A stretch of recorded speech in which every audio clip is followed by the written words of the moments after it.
काला साया। यूं तो बनारस घाट अपनी खूबसूरती के लिए बहुत प्रचलित है, पर घाट के किनारे कई राज लिए बैठे हैं।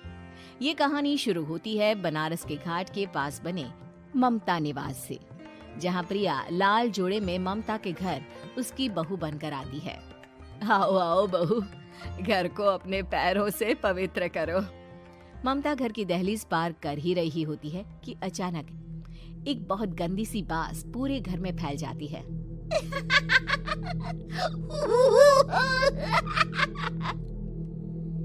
ये बदबू और ये आवाजें, ये कौन हंस रहा है माँ? अब ये पड़ोसी ना हमारे थोड़े अलग से है। कहाँ हम शाकाहारी और ये मांस मच्छी खाने वाले।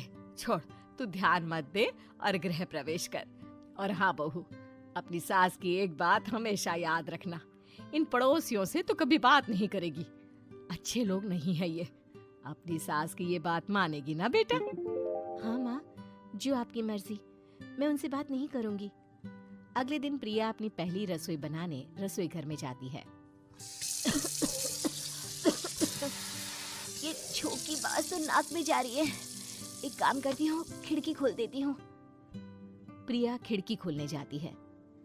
इतने जाले, लगता है इस खिड़की को कभी खोला ही नहीं गया। पर ऐसा क्यों? ओह, नॉन वेज की स्मेल आती होगी ना। 2 मिनट के लिए खोल लेती हूँ, फिर बंद कर दूंगी। प्रिया खिड़की खोलती है। खिड़की खोलते ही उसकी नजर सामने वाले घर की खिड़की पर पड़ती है, जहाँ एक लड़की खड़ी होती है। हाथों में मेहंदी, लाल रंग की साड़ी, बिल्कुल सजी धजी, मानो प्रिया की तरह ही वो भी नई नवेली बहू हो। वो प्रिया को देखकर मुस्कुराती है। हे भगवान, माँ ने तो इनसे बात करने को मना किया था। प्रिया फौरन ही खिड़की बंद कर देती है और तवे पर चढ़े रोटी की ओर देखने लगती है, पर वहाँ रोटी न होकर मछली पड़ी होती है। ये क्या? पहली ही रसोई में इतनी बड़ी गलती। हे भगवान, अब मैं क्या करूं? प्रिया बहुत डर जाती है और फौरन रसोई की सफाई करने और फिर सभी के लिए खाना बनाने लग जाती है। जब वो सबको खाना परोसती है, सब तो ठीक है, मैं बेकार में चिंता कर रही थी। हे भगवान, ऐसे ही बस अपनी कृपा बनाए रखना। रात के वक्त जब सब सो रहे होते हैं, तब प्रिया को पायल की आवाज सुनाई देती है, जिससे उसकी आंख खुल जाती है। ये पायल की आवाज कहाँ से आ रही है? प्रिया उठकर उस आवाज के पीछे छत की सीढ़ियों तक जाती है। तभी उसे बच्चे के रोने की आवाज आती है। प्रिया छत पर जाती है तो क्या देखती है? वही लाल साड़ी वाली लड़की अपनी गोद में एक नवजात बच्चे को घुमा घुमा कर सुला रही है। तभी प्रिया की नजर उसके पेट पर पड़ती है। ओह गॉड, ये तो प्रेग्नेंट भी है। सुनिए, बच्चा सो नहीं रहा है क्या?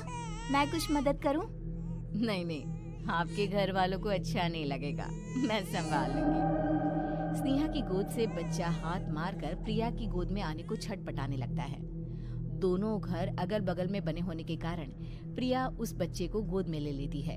प्रिया के पास आते ही वो सो जाता है। बच्चे का वो स्पर्श रात भर प्रिया भूल नहीं पाती और अगली सुबह वो छत पर कपड़े सुखा रही होती है। तभी उसे एक औरत इशारा करके बुलाती है। स्नेहा कह रही थी बाबू तुम्हारी गोद में आते ही सो गया। मैं गौरी, स्नेहा की माँ हूँ। बहू, घर आना, बाबू को खिला भी लेना। शाम को जब घर पर कोई नहीं रहता, बच्चे से मिलने के लिए प्रिया छिपकर अपनी पड़ोसन के घर चली जाती है और कुछ देर बच्चे को खिलाकर वापस लौट आती है। इसके कुछ दिन बाद ही प्रिया को पता चलता है कि वो माँ बनने वाली है। ममता की खुशी का ठिकाना नहीं रहता।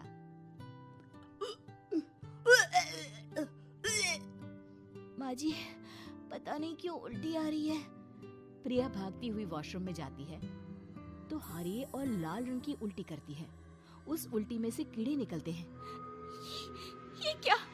खून और ये कीड़े! माँ! माँ! प्रिया की आवाज सुनकर ममता दौड़ कर आती है, पर बेसिन में कुछ नहीं होता। प्रिया हक्की बक्की रह जाती है। ये सब क्या हो रहा है? प्रिया घबरा जाती है और अपने कमरे में जाकर सो जाती है। डर के कारण वो इतनी थक जाती है कि उसकी आंख लग जाती है। तब उसे ऐसा लगता है उसके पेट पर मानो कोई बैठा हुआ हो। कौन हो?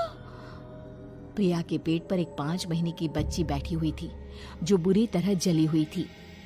माँ, तुम ही मुझे लाई ना अपने पेट में। मैं तुम्हारी माँ नहीं हूँ। कौन हो तुम? माँ, देखो मैं जल गई बुरी तरह से। 6 महीने पेट में रहने को भी मुझे नहीं मिला। सहला दो ना माँ। बचाओ, बचाओ, माँ! ममता दौड़कर कमरे में आती है। प्रिया की बातें सुनकर वो सब समझ जाती है। तू कहीं बगल वाले घर में तो नहीं जाकर आई ना बहू? मुझे माफ कर दो, मैं गई थी माँ। उस घर में सब मरे हुए हैं बहू। कई साल पहले स्नेहा उस घर में बहू बनकर आई थी। कुछ ही दिन में वो एक बच्चे को जन्म देने वाली थी। पूरा घर बच्चे के आने की खुशी में खोया था कि एक दिन अचानक उस घर में आग लग गई। सब बुरी तरह जलकर मर गए। गौरी आज भी दादी बनने का इंतजार कर रही है और इसीलिए स्नेहा ने अपना अजन्मा बच्चा तुम्हारी कोख में डाल दिया।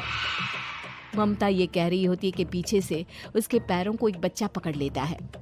दादी, दादी। माँ, स्नेहा की गोद में यही बच्चा था। ये बच्चा कौन है फिर? तेरी मौत है।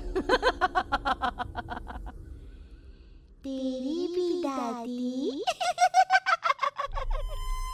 जिस चीज का ममता को डर था वही हो गया। ममता निवास के ऊपर मौत ने चादर बिछा दी थी। प्रिया का पेट ऐसे बढ़ जाता है मानो 9 महीने का हो। 2 हाथ उसके पेट से बाहर निकलते हैं। बहू, संतोष को फोन कर, किसी पंडित जी को बुला बहू। प्रिया का पति भागता हुआ घर आता है। ये तो होना ही था माँ। तेरा पाप तेरे सामने आ गया तो तू सह नहीं पा रही है। स्नेहा घर में आग लगी नहीं थी, माँ ने लगाई थी, प्रॉपर्टी की लालच में। और वो बच्चा मेरी पहली पत्नी का बच्चा है, मेरा बेटा, जो कि उस आग की चपेट का शिकार हो गया था। मैंने तुमसे ये सब माँ के कहने पर छुपाया था। मुझे माफ कर दो प्रिया। तुम अगर चाहो तो यहाँ से जा सकती हो। मैं तुम्हें किसी भी बंधन में रखना नहीं चाहता। मेरी शादी हुई है आपसे, मैं आपको छोड़ नहीं सकती, पर उससे पहले हमें स्नेहा, उसकी माँ और बच्चे की आत्मा की शांति करवानी होगी। संतोष और ममता गौरी के घर जाते हैं।